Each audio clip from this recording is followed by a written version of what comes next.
예, 평안하셨습니까? 다시 일주일 만에 여러분을 뵙습니다. 오늘은 가스펠 스튜디오 네 번째 강의입니다.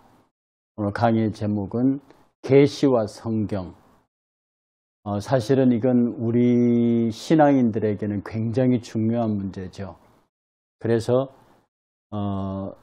우리 믿음의 근간을 구성하고 신앙의 본질을 만들어내는 것이 계시와 성경인데, 여기에 대한 초보적인 이해를 잘못함으로 인해서 상당히 많은 오해와 오류, 그리고 성경과 계시와 성경에서 가장 많은 이단이 나오기도 하죠. 그래서 이것은 오늘 이 시간은 간단하지만 가장 초보적이고 기초적인, 그러면서도 여러분이 꼭 이해해야 할 내용에 관해서 말씀을 드리도록 하겠습니다. 먼저 말입니다. 계시는요, 계시는 하나님의 자기 통보라는 말로 이해하시면 좋습니다. 하나님의 자기 통보. 예. 하나님의 자기 통보. 이것은요, 일반적으로 계시를 하나님께서 자기를 알려주시는 것, 이렇게 넓게 이해를 하시는 것이 비교적 정확합니다. 하나님이 당신을 인간에게 알려주시는 것, 그게 계시인데요. 하나님이 알려주시는 것이기 때문에 귀신들은 계시하지 못합니다. 많은 사람들이 이 귀신도 계시할 수 있다고 가르치거든요. 그러나 귀신은 계시하지 못합니다. 이건 어떤 면에서 굉장히 중요한 문제이기도 해요. 이 귀신은 계시하지 못한다. 그래서 많은 사람들이 종교를 이야기할 때, 나중에 다시 말씀을 드리겠습니다만, 종교를 얘기할 적에 자꾸 계시에 기초한다는 말을 잘해요. 계시에. 계시. 그런데 계시는 오직 하나님만이 하실 수 있는 것이기 때문에 다른 귀신들은 계시하지 못합니다. 그래서 계시가 다른 종교도 있다라고 말하는 것은 대단히 위험한 거예요. 그래서 실제로 상당히 많은 보수적인 어떤 그런 분들까지도 마치 귀신들이 계시하는 것처럼 그렇게 얘기하는 사람들이 있습니다. 여러분들이 이 계시가 다른 세상 사람들을 이해하고 다른 것은, 계시는 하나님만이 하신다. 즉 하나님의 자기 통보다. 하나님의 자기 통보다. 이 사실을 여러분들이 꼭 명심하셔야 합니다. 그리고 이게 분열하는 말, 나누어 준다는 말이 있잖아요. 하나님이 자기를 나누어 주는 것이다. 이렇게 이해를 하는 사람도 있습니다. 그러나 이것은 범신론, 펜다이즘의 위험에 빠질 가능성이 있습니다. 이 범신론이 뭐냐면, 만물이 다 신이다. 만물에 다 신성이 있다라고 하는 얘기예요. 범마일려라는 말도 쓰고요. 그래서 불교 같은 경우는 철저하게 범신론입니다. 철저하게 범신론이에요. 뭐예요? 만물이 다 신이에요. 다 신성이 있어요. 만물이 다 불성이라. 그래서 만물에 다 불성이 공이 있기 때문에 모두가 다 부처예요. 그래서 그 사람들은 만불이라는 말을 많이 씁니다. 만불상. 왜? 만물이 다 부처예요. 만물이 다 부처입니다. 그래서 하나님이 자기를 나누어 주신 것이 아니라 하나님이 자기를 통보하신 거예요. 이게 계시입니다. 꼭 기억하세요. 계시는 하나님의 자기 통보입니다. 그러니까 하나님만이 계시할 수 있습니다. 귀신은 계시하지 못합니다. 귀신이 계시한다는 말은 성경의 초보도, 신학의 초보도 이해하지 못하는 그런 겁니다. 계시는 오직 하나님의 말씀만으로 하나님만이 하시는 것입니다. 이 계시에는요, 일반 계시와 특별 계시가 있어요. 일반 계시가 있고 특별 계시가 있는데, 이 일반 계시를 다른 말로 자연 계시, 창조 계시 이렇게도 말합니다. 일반 계시를 다른 말로 자연 계시, 창조 계시 이렇게 말한다고요. 그래서 여기 일반 계시나 자연 계시, 창조 계시는 같은 말입니다. 그리고 이 특별 계시를 다른 말로 구속 계시, 말씀 계시, 언약 계시, 성경 계시 이렇게 설명하기도 합니다. 그래서 언약 계시, 말씀 계시, 성경 계시, 특별 계시 이것은 전부 다 같은 말의 개념이에요. 그리고 이 특별 계시에는 두 개의 특별 계시가 있습니다. 하나는 비구속적 특별 계시라고 하는 것과 구속적 특별 계시로 두 개로 나눠요. 그러면 이 비구속적 특별 계시를 뭐라고 하느냐면 낙원에서의 행위언약이라고도 말합니다. 이것은요, 낙원에서 하나님께서 자기를 통보하신 거기 때문에 때문에 인간이 죄를 짓지 않았잖아요. 그러니까 죄를 짓지 않았던 상태 속에서 인간에게 하신 언약이기 때문에 인간이 타락하지 않으니까 구속할 필요가 없는 거지요. 그래서 구속할 필요가 없는 하나님께서 자기를 알려주시는 낙원에서의 행위언약, 예를 들어서 선악을 알게 한 나무의 열매를 막지 말라든지 생명나무의 열매를 먹으라든지 생육하고 번성하라 충만하라 하는 이런 일체의 모든 말씀들이 특별 계시인데 그것은 하나님의 일방적인 비구속적인 언약입니다. 그걸 낙원에서의 행위언약 혹은 비구속적 특별 계시라 하고요. 구속적 특별 계시는요.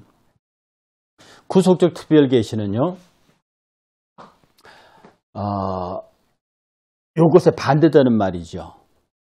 어떤 인간을 타락한 이후에 하나님께 자기를 알려주는 것을 구속적 특별 계시라고 합니다. 그래서 이 특별 계시의 방법에는 세 가지가 있어요. 하나는 직접 나타나서 말씀하시는 거죠.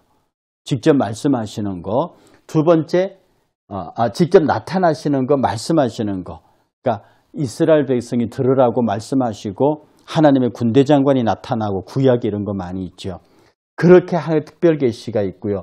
특별 계시에 우리에게 가장 익숙한 방법이 뭐냐면 기적입니다.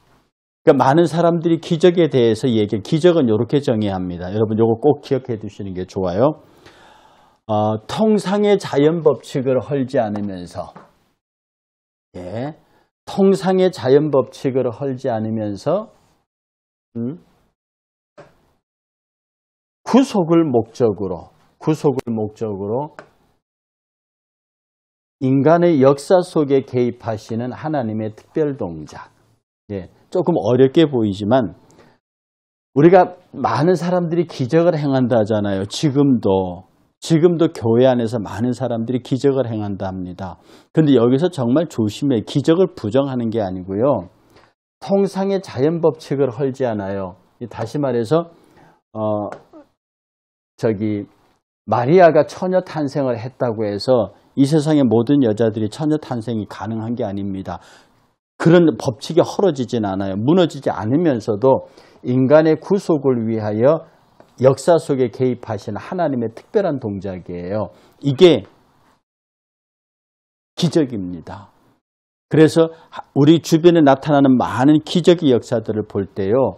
그것이 인간의 구속과 관계된 것이 아니면, 그래서 사실 이런 어떤 우리 초월한 어떤 기적적인 것들이 교회 밖에 신앙 밖에 막 일어납니다. 이런 것들을 다 신앙적 범주의 기적에 넣을 수 없는 거죠. 성경이 말하는 기적은 비록 교회 안에서 일어나더라도 인간의 구원과 관계없는 기적은 곤란합니다. 그래서 통상적으로 정확한 기적에 대한 성경적 이해가 뭐냐면 통상의 자연 법칙을 헐지 않으면서도 구속을 목적으로 인간의 역사 속에 개입하신 하나님의 특별 동작이에요. 꼭 기억하시기 바랍니다. 그러면 다시 한번 정리하면 계시는 하나님의 자기 통보로서요. 하나님만 계시 가능하십니다. 하나님만 귀신은 계시하지 못합니다. 귀신이 계시한다는 얘기는 성경의 초보도 이해하지 못하는, 함부로 그렇게 말하면 귀신도 계시하게 되면 이게 보통 복잡해지는 게 아니에요. 귀신은 계시하지 못합니다. 오직 계시의 정의 자체가 하나님의 자기 통보예요. 하나님이 자기를 알려주시는 거예요. 이 계시에는 두 가지, 일반 계시와 특별 계시가 있다.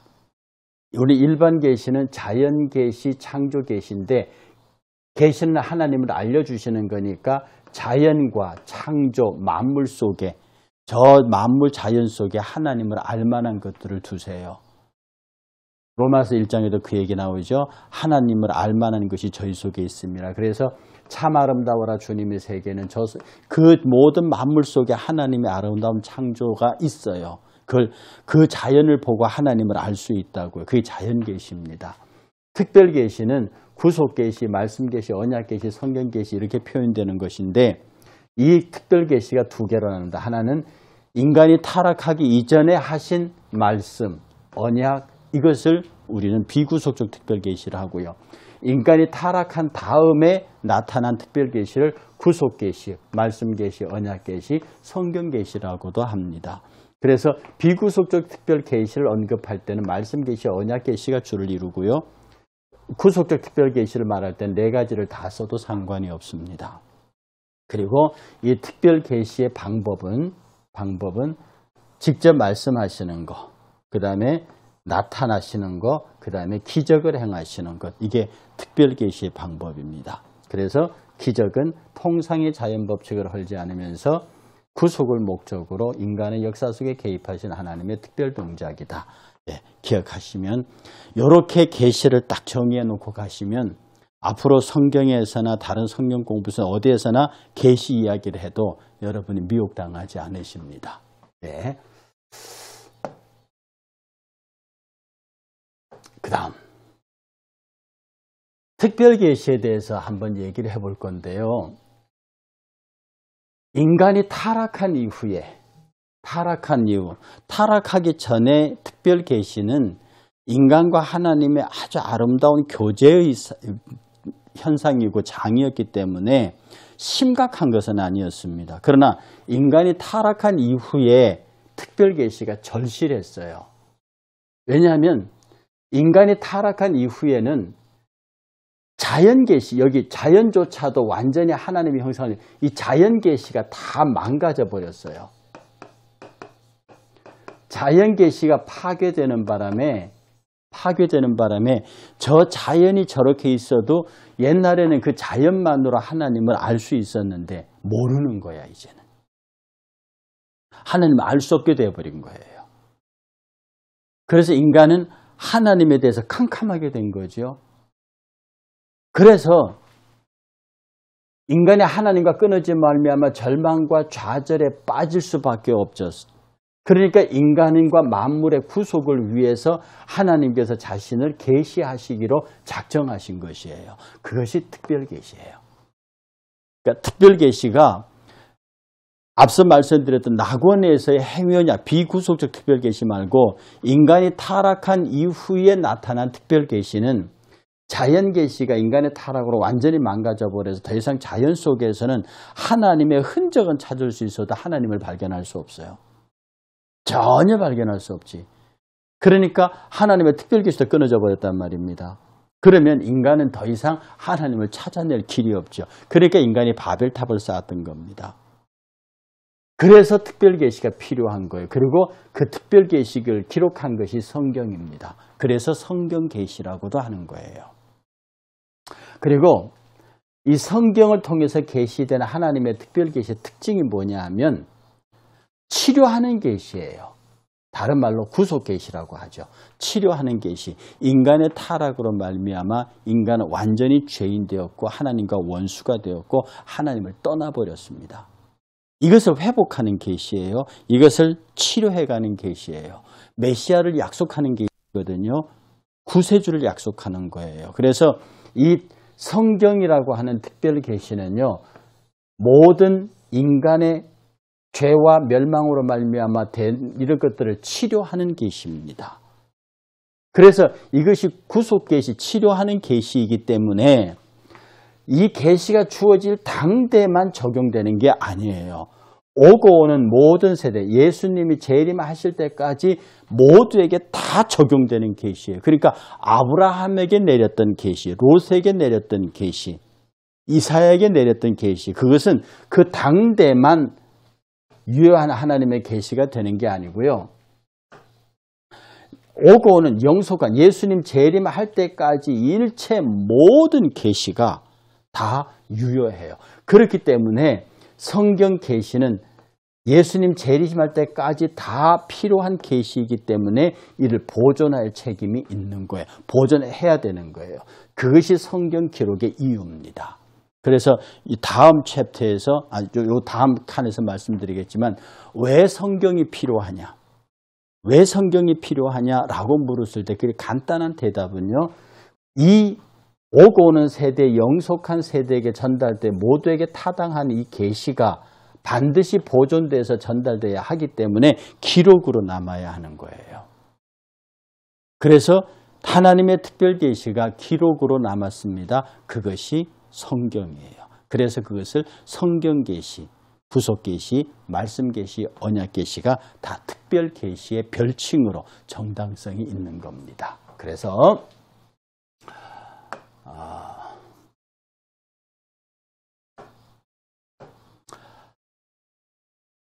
이 특별 계시의 보존에 아까 성경 기록이라고 그랬잖아요. 왜 특별 계시를 기록하지 않으면 안 되느냐? 왜 특별 계시를 문자로 만들지 않으면 안 되느냐? 그것은요. 인간의 과도한 죄성이 가지고 있는 파괴력. 사탄이 처음 아담과 하와 사이에 끼어들 적에 하와에게 하나님의 말씀을 속이잖아요. 정령 죽으리라 한 것을 죽을까 한다고 하는 하와가 말을 살짝 비튼 것을 뒤집어 결코 죽지 않는다고 뒤집잖아요. 이처럼 말과 말로 전달되는 것은 그걸 그 진리를 부셔버려요. 그러니까 말로 전달되는 형태로는 본래의 취지가 그대로 계승되지 못해요. 우리도 그러잖아요. 여기서 예를 들어서 뭐 좀 야한 옷 입고 나갔다 이렇게 됐는데 나중에 끝에 가서는 어떤 분하고 바람났다 이렇게 말이 막 부풀렸잖아요. 말이 지나가면서 굴르잖아요. 원래의 뜻에서 왜곡되고 잘못되고 그 말을 듣는 사람이 자기 의사대로 그 말을 바꾸어서 전달하기도 하고요. 그러니 말 자체 구전만 갖고는요. 액면 그대로 전승되지 못해요. 그래서 하나님께서 말씀하셨어요. 이걸 선지자가 들었다고요. 이걸 하나님의 사람이 들었어요. 그걸 말했어요. 그 말을 들은 사람이 그 다음 계속 전하는데 이제 말을 바꾸는 거죠. 사탄이 그랬으니까. 아담도 그랬고 하와도 그랬고 그 후손들이 다 그 죄성의 파괴력을 벗어나지 못하는 거예요. 그러니까 말을 바꾼다고. 그러니 우리도 그러잖아요. 기록으로 남겨라. 기록으로 남겨라. 그런 말을 왜 하는데요? 그 기록으로 문자화되어 있으면 그것은 바뀌어지지 않죠. 그 문자가 대대로 내려가면 바뀌어지질 않죠. 그래서 이 죄성의 강력한 파괴력 때문에 특별 계시가 문자화되지 않으면 이 계시는 역사 내에서 온전히 보존되지 못할 것이 자명합니다. 그래서 성경에 기록되어진 거예요. 많은 사람들이 성경을 기록한 이유가 여러 가지로 설명될 수 있지만 그 모든 주장의 합일점의 하나가 뭐냐 하면 바로 이겁니다. 기록하지 않으면 원래의 뜻이 사라진다. 기록하지 않으면 원래의 의미가 사라진다. 기록되지 아니하면 인간의 생각이 거기에 포함된다. 기록되지 않으면 본래의 뜻이 제대로 전달되지 않는다. 네, 그런 면에서 이것이 기록된 문자화가 특별계시의 문자화, 성경 형성 작업이 시작되는 거예요. 아마 이 성경에 기록되지 않았다고 하면 기독교가 온전히 보존되지 못했을 거예요. 그래서 유대 랍비들은요, 구약의 그 유대 서기관들, 이 서기관들의 직업이 필사하는 사람들입니다. 성경을 복사하는 사람들이에요. 그래서 이 사람들 당시에 파피루스가 비싸긴 했어요. 그래서 긴 두루마리 파피루스 하나에 오탈자 3개만 생기면 그 파피루스는 버렸습니다. 그러니까 그대로 베끼는 거죠. 왜? 이건 하나님의 말씀이니까. 제가 이 강의 앞서도 몇 번 말씀드렸습니다만은 이 성경에 들어가면 앞뒤가 안 맞는 게 많이 있어요. 실제적으로 숫자가 틀리는 것도 있고요. 민수기에 가보면 이스라엘 지파의 숫자를 합쳐보면은요, 300명의 차이가 나는 데가 있어요. 총 합계해서.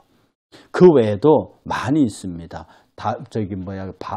바울이 다메섹 도상에서 엎어질 때 이 앞과 뒤 처음에 엎어졌을 때는 빛은 보고 소리는 못 들었다. 주변 사람들이 그랬거든요. 근데 뒤에 아그리빠 왕한테 가서는 반대로 말해요. 똑같은 사실인데 반대로 말한다고요? 이건 성경을 늘 베끼는 사람들에게, 보는 사람들에게 너무 명백하게 드러나는 거예요. 그런데 이걸 고치지 않습니다. 제가 말씀드렸죠. 성경에는 수정, 증보, 개정판이 없습니다. 이게 틀린 줄 알면서 그대로 기독한다고. 왜? 특별계시니까. 특별계시니까. 이것이 왜 그렇게 기록되고 왜 틀렸는지는 나중에 훗날에 하나님 앞에 가서 알아볼 일이고요.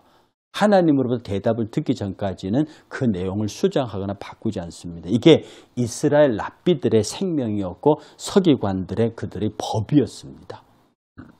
네. 그래서요, 문자화 되지 않는 구속 계시는 인간의 죄성의 방해로 보존 불능한 상태 되고 말죠.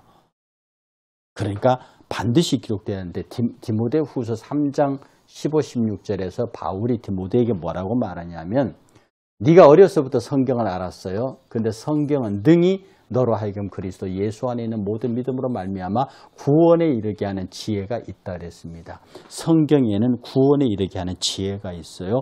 구원의 길이 있어요. 방법이 있어요. 다른 말로 할까요? 우리의 하나님의 특별 계시가 거기 있는 겁니다. 특별 계시가 뭐라고 그랬어요? 타락한 인간에게 회복하는, 치료하는 계시, 구속하는 계시, 그걸 담아놓은 게 성경이라고 그랬거든요. 그게 특별 계시라고 그랬거든요. 그래서 그게 그 길, 방법이 있는 곳이 성경이에요. 그래서 모든 성경은 하나님의 감동으로 된 것이라 했어요. 감동. 예. 이걸 신학적 전문 용어로 영감이라고 합니다. 영감. 이 영감이 뭐냐면 하나님께서 주시는 감동이에요. 하나님의 말씀을 그 필자의 입에 넣어주시는 거예요. 그런데 한 인간이 하나님의 말씀을 딱 듣고 막 듣고 바로 카피라이트 하듯이 베끼는 게 아니에요. 어떤 사람은 그렇게 가르칩니다. 이 저자가 하나님의 말씀을 듣고 직접 받아 적었다. 이렇게 말하는 사람도 있고요. 어떤 사람은 하나님의 말씀을 자기가 대충 이해해서 자기의 글로 적었다고 하는 사람이 있습니다. 근데 이때 하나님께서 인간을 영감하셨다고 하는 가운데 우리가 믿는 것은 완전 영감인데요. 이것은 하나님께서 그 필자의 성격, 학문 정도, 계층, 그가 가지고 있는 배경, 개인적인 실력, 경험, 이런 것들을 다 영감하시는 거예요. 이게 완전 영감입니다. 하나님께서 바울을 통해서는요, 로마서부터 히브리서까지 다른 사도들이 쓸 수 없는 내용들을 쓰세요. 베드로 전후서는요, 베드로라고 하는 사람의 전 인격과 삶을 통해서 쓸 수 있는 내용들이에요. 유다서 다 그렇습니다. 그래서 각 성경은 하나님께서 각자의 저자의 학문적 능력, 배경, 출신, 경험 이런 것들을 다 집대성해서 그것이 모두 하나님의 말씀을 받아들여서 이해하고 그의 전인격을 통해서 말씀으로 기록되도록 하신 거예요. 그러므로 성경은 하나님의 말씀입니다. 그 말씀이 저자에게 주어져서 저자의 전인격적 구조, 성격, 학문, 배경 모든 것, 그와 관계된 모든 것들을 말씀을 기록하는 도구로 삼으셨어요. 그게 감동입니다. 그게 완전 영감이에요. 성경은 하나님의 완전 무오한 영감이다. 무오한 영감이다. 여러분 이게 절대 진리입니다. 이것을 깨려고 하는 것이 사탄이요. 이것을 깨려고 하는 것이 이단입니다. 제가 다 말씀드렸듯이 사탄이 맨 먼저 공격하는 것이 하나님의 말씀에 오류가 있다는 것입니다. 결코 죽지 아니하라. 이게 사탄의 말입니다. 하나님의 말을 의심하게 합니다. 먹지 말라 하더냐? 먹지 말라 했어요. 다 아는 사실이에요. 근데 먹지 말라고 다시 의심을 줍니다. 거기에서 흔들린 인간에게 확 뒤집어 버리는 거지. 결코 안 죽는다고. 이단의 가장 큰 특징이 하나님의 말씀에 문제가 있다고 말하는 거예요. 이단과 자유주의의 특징이요. 그래서 모든 성경은 하나님의 완전 영감으로 된 것으로 교훈과 책망과 바르게 함과 의로 교육하기에 아주 유익한 책이에요. 66권이 편집되어 있는 거잖아요. 66권이 묶여져 있는 거잖아요. 그래서 교훈과 책망과 바르게 함과 의로 교육함, 신자가 신자답게 살아가는 모든 것들에 관한 바른 지침이 여기에 다 들어가 있습니다. 이게 특별계시예요. 다시 말씀드리죠. 특별계시는 치료하는 계시입니다. 회복하는 계시죠. 그 치료하고 회복하기 위해서 주의 교훈이 필요해요. 치료하고 회복하기 위해서 주의 책망이 필요해요. 치료하고 회복하기 위해서 바르게 하는 가르침이 필요해요. 치료하고 회복하기 위해서 예수 그리스도의 십자가의 의로 교육하는 게 필요해요. 의, 제가 말씀드렸죠. 기독교의 의는 예수 그리스도 십자가입니다. 기독교의 선은 하나님의 마음이고요. 기독교의 의는 예수 십자가입니다. 그 예수 십자가로 우리들을 교육하기에 유익한 겁니다. 이게 성경이에요. 특별계시. 여러분 잊으면 안 됩니다. 치료하는 계시, 회복하는 계시, 구속계시. 그것을 문자로 남긴 것이 성경이다 하는 사실이요. 네. 자, 좀 더 구체적으로 정리합니다. 특별계시, 성경이 필요한 이유. 네, 이것은요. 여러분들이 지금까지 강의한 것을 쭉 정리해서 드리는 것인데요. 첫째, 일반 계시가 죄로 어두워졌고 부패했으며 혼미해졌기 때문입니다. 그 이유는 하나님의 저주와 정죄가 이 땅에 내려져 있기 때문이에요. 일반 계시가 죄로 어두워졌어요. 더 이상 저 자연 속에서는 하나님을 찾을 수 없습니다. 그런데 저 일반 자연 속에서 하나님을 찾고자 하는 사람들이 누구냐면 그게 일반 종교예요. 불교, 유교, 힌두교 이런 종교들. 다음 챕터에 다음 장에 설명드릴 건데요. 일반 계시가 죄로 어두워졌고 부패했기 때문에 혼미해져 버렸어요. 이유는 하나님의 저주와 정죄가 땅에 내렸기 때문에 더 이상 이 만물은 인간이 딱 타락하는 순간부터 더 이상 하나님을 알려주지 못해요. 그냥 하나님이 계셨다는 증거들은 남아있어요. 흔적들은 있지만 그것이 하나님을 설명하지는 못합니다. 아주 안타까운 일이죠. 다음.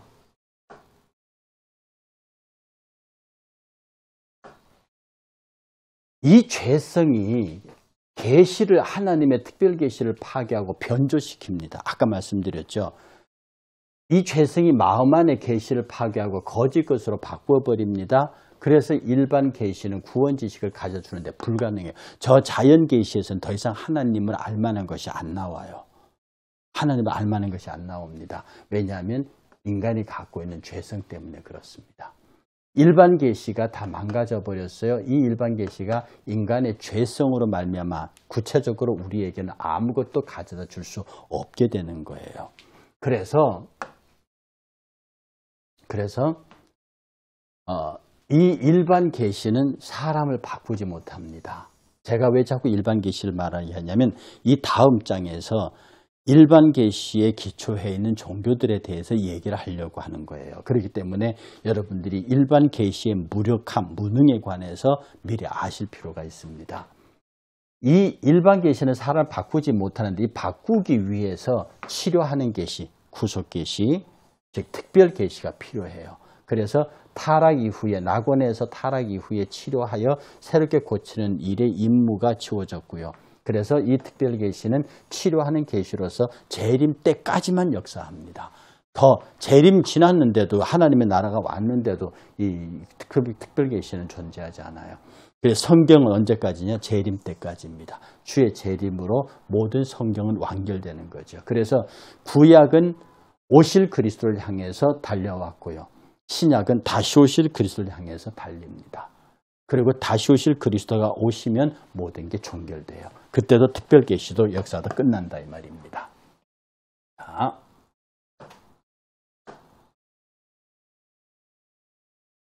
지금 이 도표를 잘 보시기 바랍니다. 이 도표를 잘 보시면은요. 무교, 무당들, 그 다음에 도교 아시죠? 유교, 불교, 그리고 이것과 유사한 기타 종교. 우리나라의 민족 종교 이런 종교들이 있습니다. 이런 종교들이 어디에 기초해 있느냐 하면 자연계시, 창조계시, 일반계시에 기초해 있습니다. 이 하나님의 자연계시, 창조계시 위에 이런 종교들이 기초해 있다. 이게 무슨 말이냐? 이방 종교가 하나님의 계시 위에 기초해 있다니. 그런데요, 로마서 1장 18절에부터 21절에 보면은요, 기독교는 이 관계를 자세히 여러분들에게 오늘 설명을 드릴 건데, 이건 굉장히 중요한 구조입니다. 잘 보세요. 제가 이것만 오늘 여러분들이 제대로 이해하셔도요, 큰 경험을 갖게 됩니다. 제가 아까 말씀드렸잖아요. 계시는 하나님만 하시는 것이라고. 그래서 귀신들은 계시하지 못한다고 말씀을 드렸습니다. 그러니 모든 종교가 영원한 생명에 대해서 관심을 갖고 있다고 하면 그것에 관한 계시는 어디로부터 오느냐 하면은 하나님의 창조 계시, 자연 계시에서 옵니다. 그래서 여러분 아시는 대로 불교의 창시자인 이 석가는요, 얼마나 많은 수행과 그 돌아다니면서 많은 경험과 깨달음을 위해서 얼마나 많이 노력했습니까? 결국 그가 마지막 깨달은 것이 보리수 나무 밑에서 이렇게 가부좌를 틀고 앉아서 그가 마지막으로 깨달은 게 뭐냐면은 공즉시생여 색즉시공이니 천상천하의 유아독존이다. 있는 것 같으나 없고 없는 것 같으나 있는데 하늘과 땅 사이에 오직 있는 것은 나밖에 없구나. 그래서 거기서 자아를 깨달아요. 그래서 있는 게 나밖에 없다. 그러니까 내 마음이 있다 하면 있는 거고 내 마음이 없다 하면 없는 거예요. 그래서 일체유심조, 다 마음에서 모든 게 결정나요. 이게 불교의 가르침입니다. 그러니까 불교는 다 불교를 마음의 종교를 하잖아요. 그래서 무소유를 가르치고 다 마음에서 모든 게 나오니까 모든 걸 버리라고 하잖아요. 여러분, 뭡니까? 도교, 힌두교, 이 불교의 원조가 힌두교잖아요. 그래서 힌두교에서는 불교를 힌두교 이단쯤으로 봅니다. 이 힌두교 사람들이 얼마나 수행과 그런 걸 통해 가지고 영원한 경지를, 그러니까 그 사람들이 많은 정신 수련을 통해서 아주 특별한 정신적인 자산들을 갖고 있어요. 불교가 나름대로 그 노력해서 불교의 정신적 자산을 갖고 있다고요. 그리고 유교도 갖고 있어요.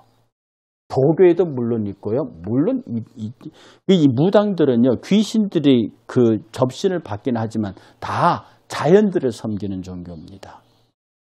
그래서 로마서 1장 8절에서 21절에 보면 이런 말씀이 나와요. 썩어지지 아니하는 하나님의 형상을 썩어질 사람과 금수와 버러지 형상을 우상으로 바꾸었다, 이렇게 말해요. 인간이 고통스러워서 하나님을 찾긴 찾아야겠는데 인간이 죽잖아요. 죽음 이후가 너무 두려운 거야. 그러니까 죽기는 싫으니까 그 죽음 이후의 문제를 해결하기 위해서 옛날에 바벨탑을 타갖고 쌓았고 그 부처님의 사문 기행을 동서남북을 돌아다니면서 생로 병사에 관해서 막 고민하는 사문 기행 얘기도 나오잖아요. 인간이 죽은 다음에 어떻게 될까? 이런 공포로부터 벗어나기 위해서 막 열심히 하나님을 찾았어요. 그 찾아낸 결과가 부처에게는 불이에요. 유교는 나름대로 인을 찾았다고요. 그래서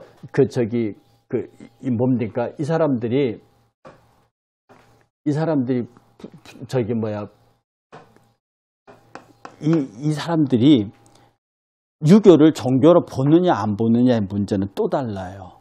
어떤 사람 유교는 종교가 아니라 하거든요. 실제로 불교를 정직하게 공부한 분들도요, 불교를 종교라고 잘 안 하세요.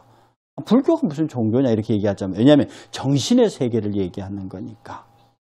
이 전부 다 어디 기초에 있느냐? 자연을 연구해서 아는 거예요. 자연 속에서. 그러니 저와 여러분들이 명백히 생각해야 할 것은 뭐냐 하면은요, 이 다른 종교들, 이런 종교들이 여러분 보기에는 어떤 대단한 구원의 종교를 구원의 교리를 갖고 있는 것처럼 보이지만 그들이 기껏 한 것은 저 자연을 연구해서 나타난 것들, 그것밖에 없어요.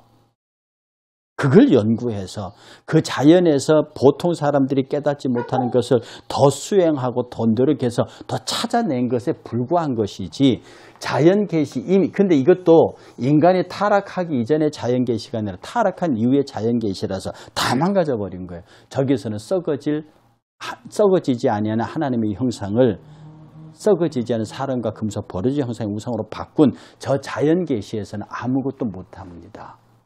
그래서 모든 종교는 다 계시 위에 기초해 있다라고 말할 때 그 계시는 귀신의 계시가 아니고 하나님께서 자연 계시 하신 자연 창조 일반 계시에 기초해 있는 것이다. 그런데 절대로 이 자연 창조 계시 일반 계시로는 구원에 이르지 못한다. 그래서 이 그림을 그대로 갖고 왔죠. 이 자연 계시 위에 기타 종교, 불교, 유교, 힌두교, 무교가 있어요.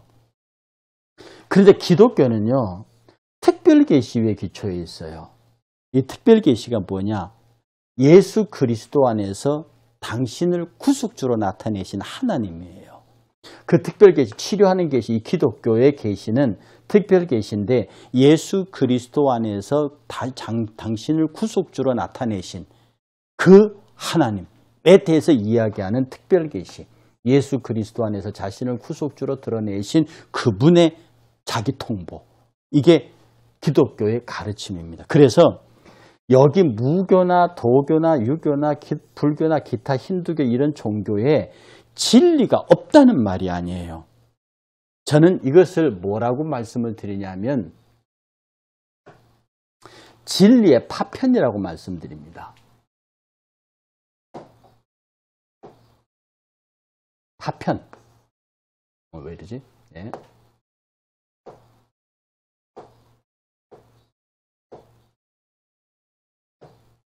네. 파편으로 나타난다고요. 그러니까 도교에도 유교에도 불교에도 이런 진리의 파편들이 있습니다. 거기에 도덕적으로 훌륭한 가르침이 없는 게 아니에요. 그러나 이것은 그 자체는 단지 이거기 때문에 아무런 의미가 없어요. 그래서 이 무교에 기독교를 집어넣으면 기독교의 특별 계시를 집어넣으면 쉽게 말해서 무교에도 구원이 있죠. 왜? 이 무교에 그리스도의 특별 계시가 들어가면 무교에 있었던 비신앙적인 게 다 사라질 거 아닙니까? 이 도교의 유교의 불교의 기타 종교에 예수 그리스도의 기독교의 특별 계시를 갖다 집어넣으면 다 돼요. 그게 이런 얘기를 들으면 뭐 저분들이야 펄펄 뛰겠죠. 말이 안 된다고. 응? 그 제가 옛날에 젊었을 때에 이런 강연을 했다가 아주 호되게 당한 적이 있죠. 지금 그걸 후회하진 않습니다. 어떤 그 사찰에서 그 불교와 유교와 불교와 유교와 기독교의 사랑에 대한 재조명이라는 그 강연회가 있었어요. 각 제종교의 사랑의 재조명이라고 하는 주제를 가지고 저하고 신부님하고 스님이 제가 절 이름을 말씀드린 그런데 그 절에서 있었다고요. 근데 앞에 두 분이 스님하고 신부님이 잘 하시고 그 다음에 제 차례가 됐거든요. 근데 제가 그때 제목이 불법 속의 그리스도를입니다. 불법, 불교의 가르침 속의 그리스도를, 즉 이 불교 속에 이거 집어넣어라 이 교리였거든요. 그래서 제게 주어진 50분 동안 앞에 절반은요 불교를 많이 칭찬했습니다. 정말 거기에는 훌륭한 가르침이 있고요. 거기에는 그러니까 앞에 있는 노스님들이 되게 좋아하셨어요. 그리고 기뻐하셨다고요. 아, 기독교에도 저렇게 탁 트인 젊은 목사가 있구나. 그런데 후반부로 들어가면서 제 논조가 바뀌었습니다. 그럼에도 불구하고 불교는 결국은 영원한 멸망과 이런 식으로 갔어요. 그러니까 앞에 있던 그 좋아하시던 스님들, 노스님들 고개 푹 숙여 인상 쓰죠. 뒤에 있는 젊은 승려들이 막 왔다 갔다 하고 그랬습니다. 그때 제가 강의를 딱 끝나니까 동자승이 저한테 와가지고 목사님 빨리 저랑 뒷문으로 도망가시죠. 왜요? 그랬더니 저 젊은 스님들이 좀 보자 합니다. 만나시면 큰일 나요. 그래서 제가 그 동자승의 안내를 받아서 교회로 돌아온 적이 있어요. 그 나중에 상당히 오래전이니까 그 주지 스님한테 내가 제 주장이 옳고 그름을 떠나서 남의 법당에 가서 그렇게 얘기한 거 죄송합니다라고 편지를 보낸 기억이 있어요. 여러분, 각 종교마다 진리가 없는 건 아니에요. 분명히 그들 나름대로 사람들을 감동시키고 좋게 인도할 진리가 있지만 그것이 사람을 구원하지는 못합니다. 그것이 윤리적일 수는 있어요.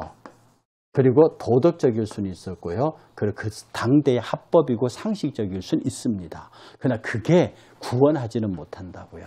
근데 사람들이 그걸 구원과 거기에 무슨 인간이 무슨 노력으로 무슨 힘으로 구원합니까? 안 돼요. 거기에 이 기독교의 특별 계시가 가미될 때 비로소 거기에 구원의 역사가 있습니다. 오늘 여러분들 이것을 전체적으로 정리하시면서요. 계시, 하나님의 자기 통보. 계시는 하나님의 자기 통보고 하나님만이 계시할 수 있다. 귀신은 계시하지 못한다. 귀신이 계시한다는 말은 성경의 초보도 이해하지 못하는 말이다. 그리고 계시에는 일반 계시가 있고 특별 계시가 있는데 일반 계시는 자연 계시, 창조 계시라고도 한다. 특별 계시는 말씀 계시, 구속 계시, 언약 계시, 성경 계시라고 하는데 예수 그리스도 안에서 자기를 구속주로 드러내신 하나님의 자기 통보다. 치료하는 계시고 회복시키는 계시다. 이 계시가 성경의 문자화로 되어야 하는 이유는 인간의 타락한 죄성이 말로 된 것, 구전되는 것은 중간에 일부러 바꾸고 저절로 바뀌고 변경돼서 원래의 뜻이 제대로 전달되지 못한다. 그러므로 이것으로 인해서 하나님의 영광을 가리울 수 있다. 예, 이 모든 것들에 관해서 우리가 깊이 생각을 해야 되고요. 그리고 난 다음에 이 모든 종교가 다 하나님의 창조 계시, 일반 계시, 자연 계시 위에 있다. 그러나 이것은 진리의 파편을 갖고 있더라도 우리를 진리의 구원으로 인도하지는 못한다. 이것을 모두 가능하게 하는 것은 예수 그리스도 안에서 당신을 구속주로 드러내신 기독교의 특별 계시에 그것이 다른 종교에 들어갔을 때에만 비로소 제 종교의 구원이 있다. 이 사실 여러분들이 잘 정리하셔서 어려운 것 같지만 단순합니다. 명쾌합니다. 여러분들이 저걸 잘 기억하셔서 앞으로 향후 계시와 성경 기록에 관한 잘못된 가르침이나 오류들에 대해서 담대하셔서 여러분의 신앙 정립에 큰 도움 되시기를 바랍니다. 그러면 다음 주 5번째 강의로 뵙겠습니다. 감사합니다.